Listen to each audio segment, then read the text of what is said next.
চলুন সাধারণ মানুষ কি ভাবছে শুনি তাদের মুখেই।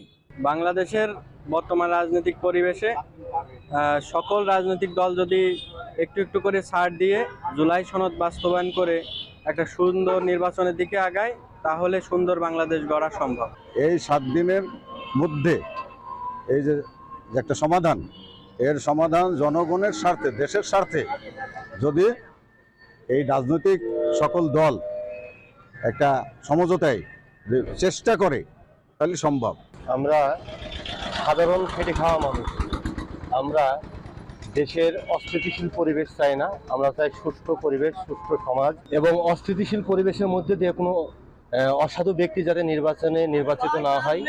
আমরা চাই যে একটা সঠিক ব্যক্তি নির্বাচনের মধ্য দিয়ে নির্বাচিত হোক, তাতে দেশ ও জাতি সকলে ভালো থাকবে। যে কোনো সিদ্ধান্ত তাড়াহুড়া করে না নেওয়াই ভালো।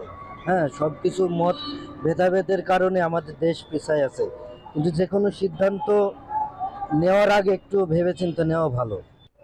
রাজনীতিতে ঐক্যমত মানে শুধুই কাগজে স্বাক্ষর নয়, বরং মানসিক প্রশান্তি ও আস্থার জায়গা তৈরি করা।